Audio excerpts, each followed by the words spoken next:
Hey everyone! In today's video, I'll be playing Naruto Ultimate Ninja Storm Mobile. If you want to try this game out, yung link is nasa comment section lang. At pumunta ka sa Facebook page ko. So ito ang Facebook page ko. At ito naman din yung tutorial on how to use my link. So panoorin mo tong video na to para alam mo paano gamitin ang aking link. At modded na pala tong version na to. May God mode na, unlimited chakra, coin multiplier, at unlock all characters at costume na din. So, if nagustuhan mo tong video na to, paki-like, share, and subscribe na din. At paki-share na din sa mga friends nyo para mag-grow tayo ng kahit 1k lang. So, ang goal ko is maka 1k subscribers muna ako at mag-tutorial pa ako ng iba't ibang mga laro. So, if may gusto kang laro, request mo lang at comment down below. And if you have any question, just comment down below and I'll reply you fast. So, again, thank you for listening and please like, share, and subscribe. Thank you.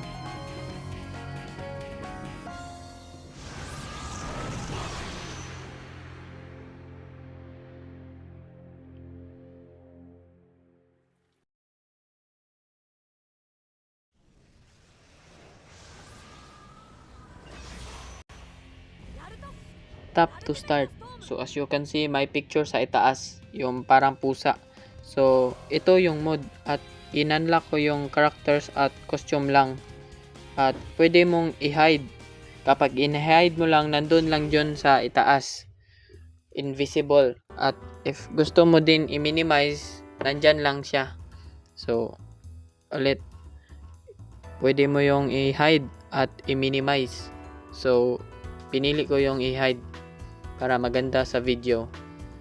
So mag free free battle mode.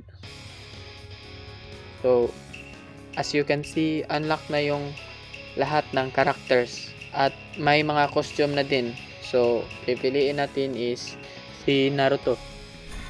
So yan, at pili ka lang ng support. So at si Sasuke din ang ipaglaban natin, dalawa. So yan. Then si Sakura yung support.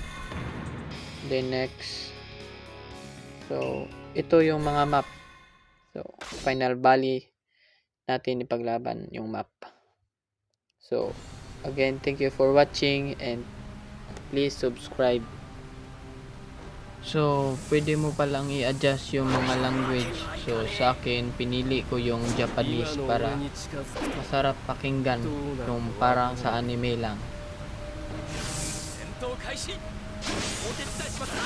Makikita mo talaga na sobrang ganda ng graphics, yung parang nasa mga PlayStation lang, yung nasa PlayStation na Naruto Ultimate Ninja Storm 4. So sobrang solid talaga ng laro na to. So sobrang ganda at madali lang laruin.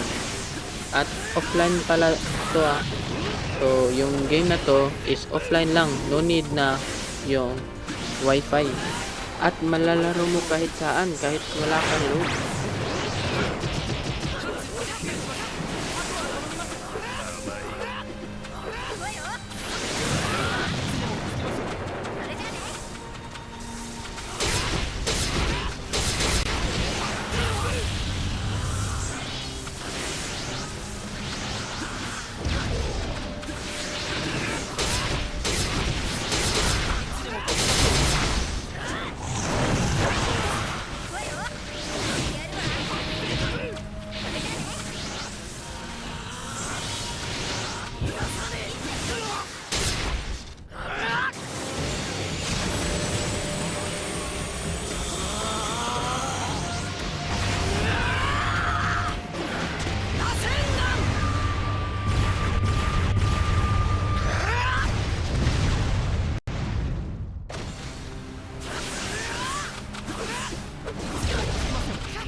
So that's all for today's video. So once again, thank you everyone for your support, and please like, share and subscribe.